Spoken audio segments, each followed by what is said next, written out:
आता या ठिकाणी जे टेक एंटर आपण लायब्ररी यूज केलेली आहे तो ग्राफिकल युजर इंटरफेस डिझाईन करण्यासाठी यूज केलेला आहे। आता याच्यामध्ये आपण काय करू शकतो, हा जो इन्स्टन्स आहे ऑब्जेक्ट, हा काय झाला ऑब्जेक्ट झाला, म्हणजे जेव्हा पण आपल्याला टेक एंटर लायब्ररीला कॉल करायचा आहे आपण युजिंग दिस ऑब्जेक्ट कॉल करू शकतो। आता या ठिकाणी टीटीके काय आहे तर याच्यामध्ये काय आहे एक्स्ट्रा फंक्शनॅलिटी आहेत जे आपण डिझायनिंगसाठी यूज करू शकतो।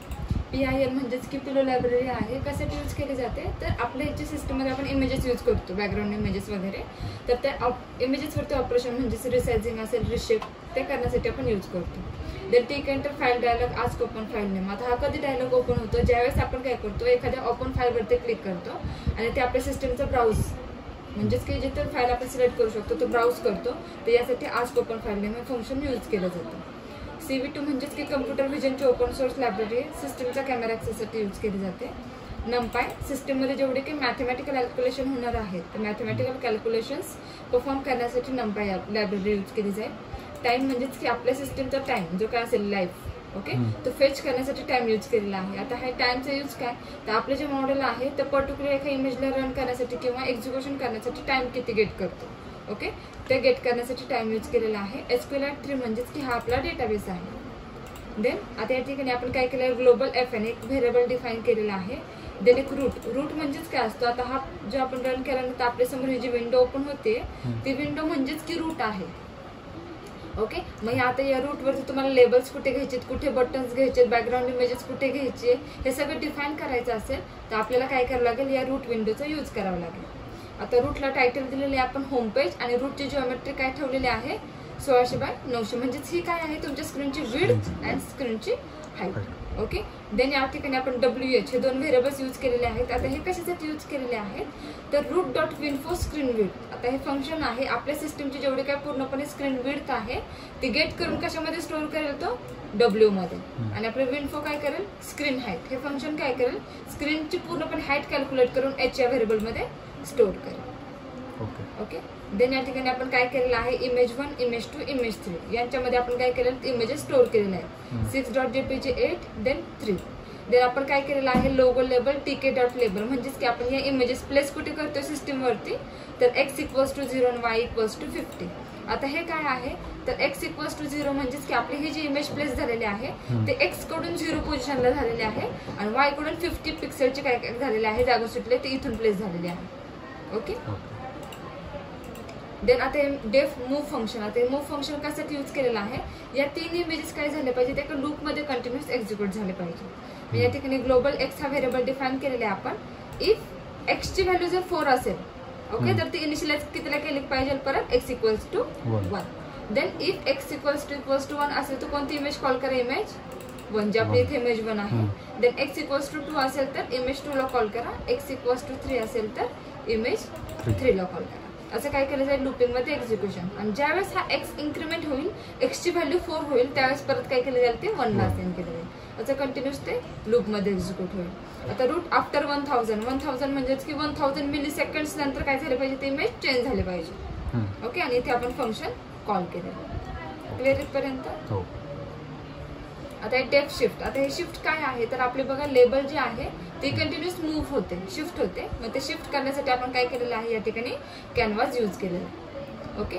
x1 y1 x2 y2 = canvas.bbox। आता हा काय करेल फक्त मार्किंग डायरेक्शन डिफाईन करायचं काम करेल। तो जो बॉक्स आहे ते बॉक्सच्या x1 y1 x2 y2 म्हणजेच की कोऑर्डिनेशन आपण काय करतोय स्टोअर करतोय फक्त। Then if x2 is less than 0 and x1 y1 is less than 0 जर असेल तर काय केलं जाईल x1 = canvas.winfo width स्क्रीनची विड्थ आणि स्क्रीनची हाईट काय करेल फक्त युटिलाइज करून floor division by 2। Floor division म्हणजेच की फक्त इंटिजर व्हॅल्यू रिटर्न करेल ते ओके। देन canvas.coordination कॉर्ड्स मर्क्यू x1 and y1। आता हे जे कॉर्ड्स भेटलेले आहेत सिस्टमला ते फक्त आपण काय करतोय कॅनव्हासच्या रूटला पास करतोय ओके। देन जर एल्स कॅनव्हास मूव्ह मर्क्यू -2, 0 जर आपल्याला हे कोऑर्डिनेशन भेटलेलं नाहीये तर -2 आणि 0 या पोझिशनला काय केले जाईल ती मूव्ह केली जाईल ओके।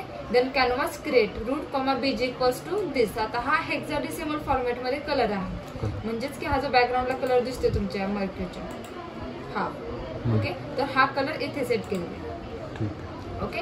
टेक्स्ट कोणती दिलेली आहे आपण traffic sign and ambulance detection जे कंटिन्युअस व्हॅल्यू होत आहे ते टेक्स्ट कॅनव्हास क्रिएट केलेले आहे आपण ती 0 - 2000 आता टेक्स्टला आपण काय केलेलं आहे, टेक्स्ट व्हेरिएबल पास केलेला आहे आणि त्या फक्त टेक्स्टला काय केलेलं आहे, डिझायनिंग केलेलं आहे. फॉन्ट ठेवलेला आहे रेल्वे, त्याची टेक्स्टची साईज ठेवलेली आहे 25. बॉल्ड हवंय, इटॅलिक हवंय, कोणतं हवंय तुम्ही मेन्शन करू शकता. फिल इक्वल्स टू व्हाईट, म्हणजेच की कलर कोणता ठेवलेला आपण व्हाईट. आणि टॅग्स काय दिलेला आहे, मर्क्यू. या मर्क्यू टॅगला केलं. Okay. Then x1 y1 x2 y2 equals to canvas dot B box. आता हे काय केलेलं आहे, टेक्स्ट आपल्याला या कॅनव्हासच्या आतमध्ये काय करायचं आहे, ऍड करायचं आहे. त्याची विड्थ मेन्शन केलेली आपण 1600 आणि हाईट केलेली आहे 100.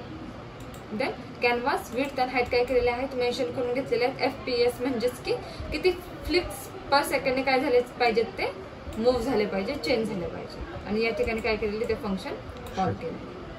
क्लिअर इथपर्यंत पूर्णपणे डिझायनिंगचा पार्ट आहे.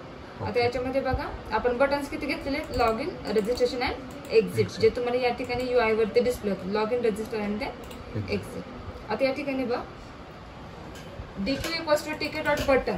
बटन जे आहे ते बटनला टेक्स्ट काय दिलेलं आहे आपण, लॉग इन, आणि कमांड दिलेली आहे लॉग इन. म्हणजे आपण काय केलं की ज्यावेळेस मी या लॉग इन बटनवरती क्लिक केलं तर माझा कॉल कोणत्या पेजला गेला पाहिजे, लॉग इन पेज. म्हणजे या ठिकाणी आपण काय केलेलं आहे, त्याला कमांड दिलेली आहे लॉग इन. या ठिकाणी लॉग इन फंक्शन घेतलेले आहे आपण.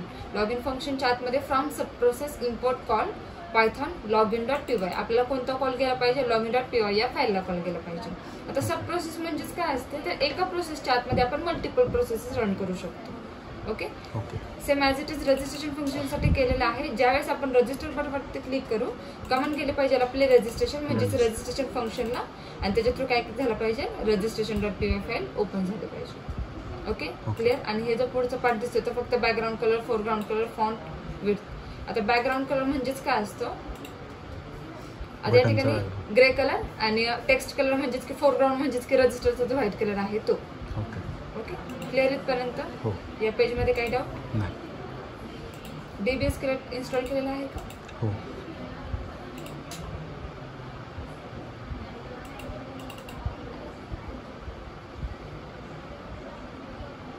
आता हा तुमचा डेटाबेस असेल. ओके, ओपन कसं करायचं ते ओपन डेटाबेस वरती क्लिक करायचा. तुमची डेटाबेसची फाईल कुठे, डेस्कटॉप वरती मिळेल. डेस्कटॉप मध्ये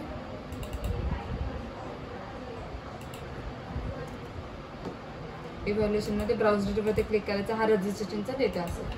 ओके.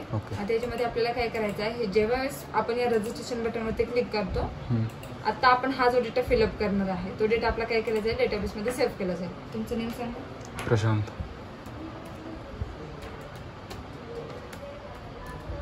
प्रशांत मालसे 2790. काय प्रशांत ईमेल ॲड्रेस पुणे वाघोली. काय टाकलं तर झालं? हो चालेल. पण याचं कन्फर्मेशन काय म्हणतात आपलं, व्हेरिफिकेशनसाठी OTP वगैरे येणार होतं ना मेलला, मॅडमने म्हणलं होतं. एक अलर्ट आणि व्हेरिफिकेशन याचं. म्हणजे ते ॲम्ब्युलन्सच्या वेळेस येईल ना, फक्त रजिस्ट्रेशनच्या वेळेस थोडीच येईल ते. पण ॲम्ब्युलन्ससाठी पण इथलंच ऍक्सेस करणार ना मग? ॲम्ब्युलन्ससाठी फक्त ही सिस्टमचं ऑथेंटिकेशन असतं. जसं तुमचं जीमेल असेल तर जीमेल म्हणजे की एखादी ॲम्ब्युलन्सची सिस्टम कोणाला यूज करायची आहे. आता आपलं एखादं हे ऑफिस आहे समजा, जोपर्यंत तुम्ही रजिस्टर करत नाही तोपर्यंत तुम्ही ऍक्सेस करू शकता का कंपनीच्या पॉलिसीज? नाही करू शकत. तसंच रजिस्ट्रेशन केल्यानंतर तुम्ही पुढची जी प्रोसेस आहे ॲम्ब्युलन्सची, त्या प्रोसेसला तुमची ते कनेक्टिव्हिटी केली असेल. बट त्यांनी म्हणलं होतं की ज्यावेळेस अलर्ट येतील ॲम्ब्युलन्स डिटेक्ट झालेली, ते पण मेलला कन्फर्म जाते ना, मेलला कन्फर्मेशन जाते तुमचं. पण कधी ज्यावेळेस ॲम्ब्युलन्स डिटेक्ट होते त्यावेळेस, जेव्हा लाईव्ह कॅमेराला ॲम्ब्युलन्स भेटते त्यावेळेस कन्फर्मेशन मेलवरती जाते तुमची. बट इथे जो मेल आयडी देतोय त्याच्यावरती जाईल ना आता जे रजिस्ट्रेशन करतो. मेल आयडी आपण सिस्टम मध्ये ऍड केलेला असतो. ऑलरेडी करायचंय का? पण ते आपण सिस्टम मध्ये ऍड केलेला असतो. त्या मेल आयडी वरती तुमचा मेल जाईल. ऍट अ टाइम एकाच्याच मेल वरती मेल सेंड करू शकतो आपण. ठीक आहे. पण आता ते रन होतंय ना? हा, होतंय.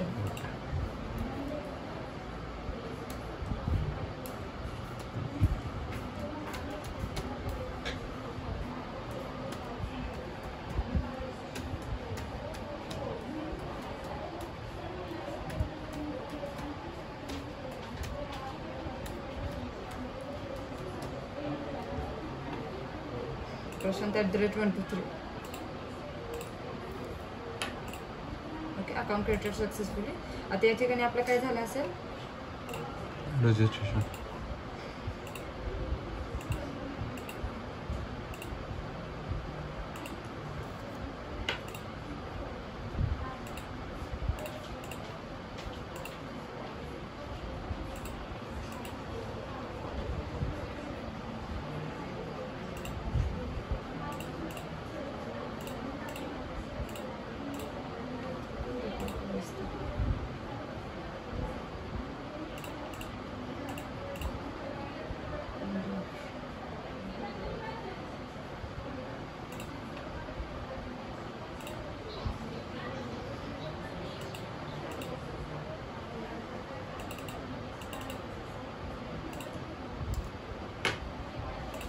झालं तुमचं रजिस्ट्रेशन. ओके.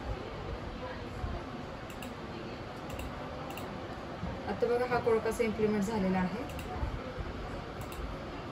तर हे DK इंटरलायब्ररी UI डिझाईन करण्यासाठी यूज केलेले आहे. मेसेज बॉक्स म्हणजेच की आपल्याला जे पॉपअप मेसेज होतात कम्प्युटेड सक्सेसफुली हे मेसेज बॉक्स थ्रू केले जातात. SQLite थ्रू आपला डेटाबेस आहे. पिलो लायब्ररी इमेजसाठी यूज केलेले आहे.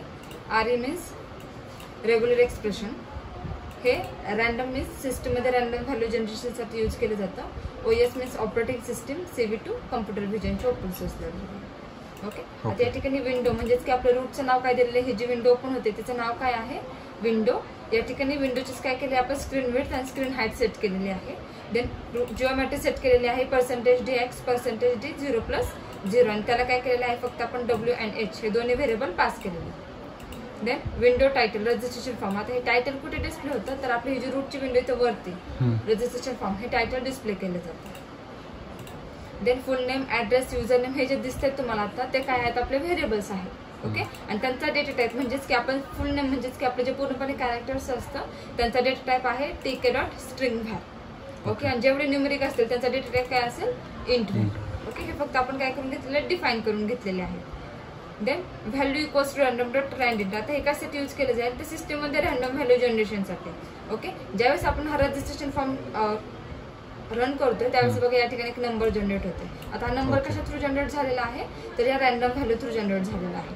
ओके. मग त्याची रेंज दिलेली आपण 1 पासून स्टार्ट अप टू 1000 पर्यंत. Then DB equals to SQLite. पण ती व्हॅल्यू कुठे यूज होणार आहे, नाही सध्या तरी यूज मध्ये नाही येते व्हॅल्यू. फक्त आपण काय करतोय म्हणजेच की रॅन्डम कोणती व्हॅल्यू काय करू शकतो, तो गेट करू शकतो या ठिकाणी. DB equals to SQLite connect. आता या ठिकाणी आपण काय केलं, आपल्या डेटाबेसचं नाव काय आहे, face.db. आणि त्याच्यामध्ये आपण काय करतोय, क्वेरी फायर करतोय, create table if not exist registration. म्हणजेच की टेबल क्रिएट करा जर रजिस्ट्रेशन टेबल क्रिएट नसेल तर. जर क्रिएट असेल तर ऍज इट इज काय करा, फक्त यूज करा. ओके. त्याच्यामध्ये आपण काय केले, फुल नेम टेक्स्ट, ऍड्रेस टेक्स्ट हे काय केलेले आहेत, टेबलचे कॉलमचे नेम पास केले. ओके. देन या ठिकाणी पासवर्ड चेक. आता हे पासवर्ड चेक फंक्शन कधी रन होईल, ज्यावेळेस आपण काय केलं जाईल, या ठिकाणी पासवर्ड फंक्शन वरती क्लिक केलं जाईल. आता पासवर्डच्या कंडिशन्स कोणत्या असतात, की आपण पासवर्ड काय करू शकतो, 6 कॅरेक्टर पेक्षा जास्त आणि 20 कॅरेक्टरच्या आतमध्ये घेऊ शकतो. देन त्याच्यामध्ये एकतरी काही असलं पाहिजे, नंबर्स असले पाहिजे, लोअर केस असले पाहिजेत, कॅरेक्टर अप्पर केस असले पाहिजेत आणि स्पेशल सिम्बॉल असले पाहिजेत. हे जे काही पासवर्डचे व्हॅलिडेशन्स आहेत ते या ठिकाणी आपण काय केलेले आहेत, मेन्शन केले. ओके. देन या ठिकाणी इन्सर्ट. आता इन्सर्ट कधी केलं जाईल रेकॉर्ड, ज्यावेळेस आपण रजिस्टर बटनवरती क्लिक करतो त्यावेळेस आपला डेटा डेटाबेसमध्ये सेव्ह होते, मग त्यावेळेस आपल्या इन्सर्ट कमांड रन होते. ओके. मग इन्सर्ट मध्ये आपण fname, ऍड्रेस, UN, ईमेल. आता हे जे काय आहेत ते व्हेरिएबल्स आहेत. आणि हे फुल नेम डॉट गेट काय आहे, तर इथे वरती आपण जे मेन्शन केले होते फुल नेम इक्वल्स टू string_var ते व्हेरिएबल्स आपण या ठिकाणी यूज करतो. आता गेट फंक्शनचा यूज काय, ज्यावेळेस आपण या UI वरती फुल नेम ऍड करत आहे त्यावेळेस गेट कीवर्ड काय करेल, UI वरील डेटा गेट करून fname या व्हेरिएबल मध्ये स्टोअर करेल. Okay. Same as it is ऍड्रेसचं पण डेटा गेट करून ऍड्रेस व्हेरिएबल मध्ये स्टोअर करेल, युजर नेम, पासवर्ड जे काय असेल ते आपले फिल्ड्स. देन परत आपण कनेक्टिव्हिटी करून घेतोय face.db या डेटाबेस सोबत. अँड देन आता या ठिकाणी बघ, म्हणजेच की आपण काय केलेलं असतं, एकदा रजिस्ट्रेशन म्हणजे जे युजर नेम आपण सिस्टम मध्ये यूज केलेलं आहे ते 2 टाइम्स आपण यूज करू शकत नाही. ओके. मग ते व्हॅलिडेशन देण्यासाठी सिस्टमने काय करते, सिस्टम फर्स्ट चेक करते, select start from registration where user name equals to question mark. म्हणजे जसं तुमचं युजर नेम आता प्रशांत ठेवलेलं आहे, जर दुसरा कोणी युजर त्याचं युजर नेम प्रशांत ठेवत असेल तर त्याला काय जाईल, एक व्हॅलिडेशन मेसेज काय असेल तर इथे दिलेला आहे आपण, user name taken try to different. हा मेसेज काय केला जाईल, त्या ठिकाणी पॉपअप केला जाईल. आता रेजेक्ट हे व्हेरिएबल कशासाठी यूज केले आहे, की याच्यामध्ये आपण काय केलेलं आहे, पूर्णपणे पासवर्डचे जे काही व्हॅलिडेशन्स आहेत, A to Z मध्ये हवा, 0 to 9 मध्ये हवा, स्पेशल सिम्बॉल्स हवेत, हे सगळे या ठिकाणी काय केलेलं आहे, या व्हेरिएबल मध्ये मेन्शन केलेलं आहे.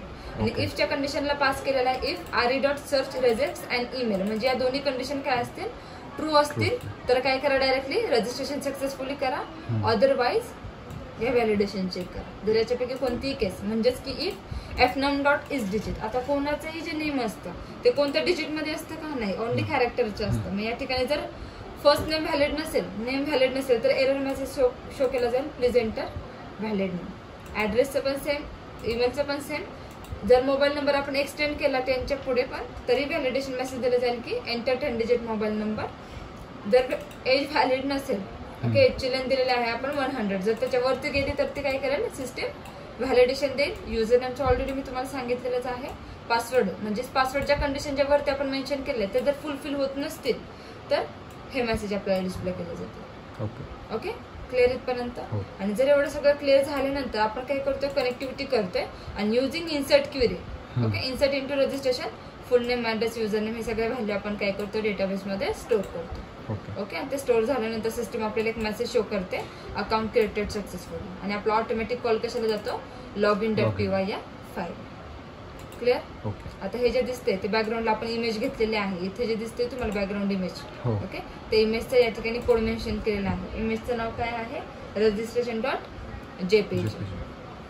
ओके. आता रजिस्ट्रेशन फॉर्म हे काय आहे आपले लेबल. लेबल म्हणजेच काय असतो स्टॅटिक टेक्स्ट असतो जो आपण सिस्टमवरती गेल्यानंतर तो चेंज करू शकत नाही. ओके. या ठिकाणी रजिस्ट्रेशन फॉर्म काय झालेले लेबल आपण प्लेस केलेले आहे. आता बघा हे सगळे लेबल्स आहेत आणि हे सगळे काय आहेत पुढे एंट्री बॉक्स आहे ज्याच्यामध्ये आपण डेटा काय करू शकतो ऍड करू शकतो. ओके.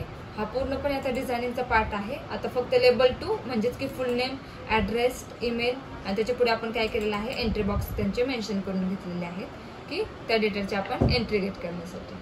ओके.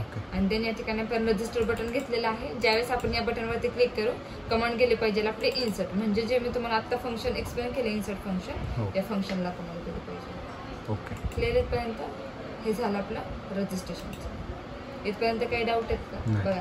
या पार्टमध्ये आणि या पार्टमध्ये कोणालाच काही डाऊट येत नाही. इव्हन या पार्टमध्ये पण येणार नाही कारण हा पार्ट पण पूर्णपणे डिझायनिंगचा. तुम्हाला क्वेश्चन कोणतं डिटेक्ट साइन आणि डिटेक्शन ह्या 2 पेजेसवरतीच क्वेश्चनिंग येणार आहे. आता हा काय आपला लॉग इनचा कोड. तर लॉग इन मध्ये म्हणजेच की आपण काय केलं आता UI वरती एक बॅकग्राऊंड इमेज घेतलेली आहे. ही एक स्टॅटिक लेबल आहे. ही ग्रे कलर मध्ये दिसते ते फ्रेम आहे. युजर नेम पासवर्ड या काय आहेत लेबल्स आणि त्यांच्या पुढे एंट्री बॉक्सेस आहेत. ओके. फक्त याचा मेन कोड म्हणजेच की यावेळेस सपोज मी माझे युजर नेम ऍड केले या ठिकाणी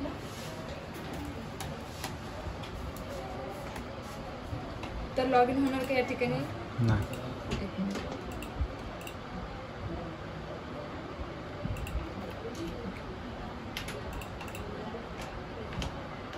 तर त्या ठिकाणी लॉग इन केलं जाणार नाही. आता या ठिकाणी बघा हा जो दिसतो तुम्हाला ते इम्पोर्ट लायब्ररी यूज केलेले आहेत आपण जे मी ऑलरेडी तुम्हाला एक्सप्लेन केलेले आहेत. हा काय आहे आपली रूटची विंडो म्हणजेच की ही जी विंडो क्रिएट होते ते या रूट या व्हेरिएबल थ्रू क्रिएट होते. देन या ठिकाणी आपण युजर नेम आणि पासवर्ड असे 2 व्हेरिएबल्स डिफाईन करून घेतलेले आहेत आणि त्यांचा डेटा टाईप मेन्शन केलेला आहे स्ट्रिंग व्हॅर. हा जो कोड दिसतो तो पूर्णपणे बॅकग्राऊंड इमेज आपण प्लेस केलेली आहे. ते प्लेसिंग काय आहे x = 0 आणि y = 0 म्हणजेच की x कडून 0 पोझिशन y कडून 0 पोझिशन्स. देन त्या ठिकाणी क्रिएट अकाउंट म्हणून बटन क्रिएट केलेलं आहे आपण. ज्यावेळेस आपण क्रिएट अकाउंट बटनवरती क्लिक केलं जाईल त्यावेळेस या फंक्शनला कॉल केलं जाईल आणि आपण काय केलं जाईल registration.py या फाईलला कॉल केलं जाईल. आणि मग ज्यावेळेस आपण लॉग इन बटनवरती क्लिक करतो आपलं कोणतं फंक्शन रन होणार आहे हे लॉग इन. आता या लॉग इन मध्ये काय चेक केलं जाईल फर्स्ट कनेक्टिव्हिटी केली जाईल आपले face.db या डेटाबेस सोबत. देन cursor.execute एक्झिक्यूट काय करतोय तो जर टेबल क्रिएट नसेल तर ऑलरेडी काय करायला लागेल त्याला टेबल क्रिएट करायला लागेल आणि जर ऑलरेडी टेबल क्रिएट आहे तर फक्त काय करेल तो चेक करेल select star from registration where user name equals to question mark and password equals to question mark. म्हणजे युजर नेम आणि पासवर्ड जर दिस असेल तरच काय करा ते सिस्टीम मध्ये चेक करेल. ओके. आणि चेक केल्यानंतर सिस्टम काय करेल करेक्ट असेल तर काय करेल लॉग इन सक्सेसफुली हा मेसेज डिस्प्ले करेल. ऑटोमॅटिकली कॉल जाईल आपले GUI मास्टर या फाईल. आणि जर ते रॉंग असेल तर सिस्टम काय करेल एक एरर जनरेट करेल युजर नेम और password did not found match. आणि हा जो दिसतोय पूर्णपणे डिझायनिंगचा कोड आहे. या ठिकाणी आपण टायटल एक व्हेरिएबल घेतलेला आहे लॉग इन हेअर वरती जे टेक्स्ट दिसते तुम्हाला ती लेबल. देन या ठिकाणी लॉग इन फ्रेम म्हणजेच की फ्रेम घेतलेली आहे तिचं बॅकग्राऊंड कलर आपण काय ठेवलेलं आहे ग्रे. आणि या फ्रेमवरती आपण काय करत आहोत तर एज युजर नेम आणि पासवर्ड हे 2 लेबल्स घेतोय आणि त्यांचे एंट्री बॉक्सेस आणि log in and create account असे 2 बटन्स या ठिकाणी तुमचं मेन्शन केलं.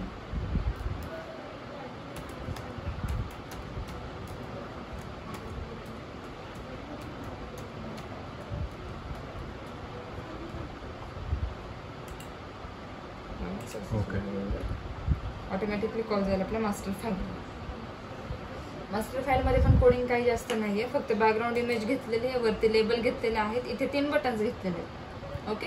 बट आता याच्यामध्ये बघा आपल्याला डिटेक्ट ट्रॅफिक साईन जेव्हा आपण याच्यावरती क्लिक करतो तेव्हा आपल्याला लाईव्ह कॅमेराला ट्रॅफिक साईन दाखवायचा आहे आणि ॲम्ब्युलन्स डिटेक्शनला ॲम्ब्युलन्सचे फोटो दाखवायचे.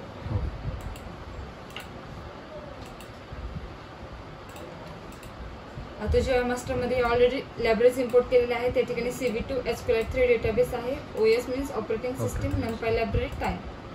ओके.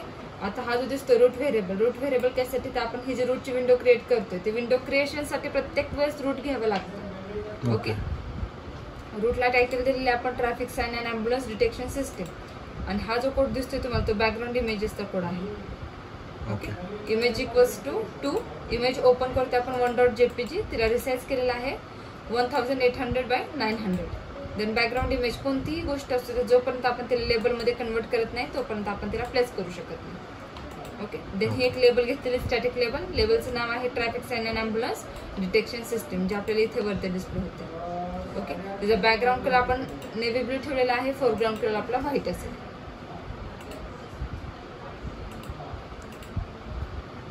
ओके. बॅकग्राऊंड कलर आपण नेव्ही ब्लू ठेवलेला आहे. फोरग्राऊंड कलर व्हाईट आहे. विड्थ ठेवलेली आपण 65. हाईट काय आहे 1 पिक्सेल. आणि ते फक्त प्लेस केलेले आहे x=0 आणि y=0 या पोझिशन. देन ऑलरेडी सांगितलं मी सिस्टीममध्ये आपण 3 बटन्स घेतलेले आहेत. Detect traffic sign and ambulance detection. ज्यावेळेस आपण या बटनवरती क्लिक करेल कमांड जाईल आपली लॉग म्हणजेच की या फंक्शनला, आणि आपले कॉल कशाला जाईल डिटेक्ट साइन म्हणजेच की या फाईलला आपला कॉल जाईल. ओके. आणि ज्यावेळेस आपण ॲम्ब्युलन्स डिटेक्शनवरती क्लिक करेल त्यावेळेस आपली कमांड जाईल कॉल फाईलला. आणि ह्याच्यामध्ये आपण कशाला कॉल केलेला आहे डिटेक्शन.ट्रेन म्हणजेच की डिटेक्शन फाईलमधलं ट्रेन जे मॉड्यूल आहे त्या मॉड्यूलला कॉल केलं जाईल. ओके. एवढंच केलेलं आहे याच्यामध्ये. इथपर्यंत काही डाऊट आहे का? नाही.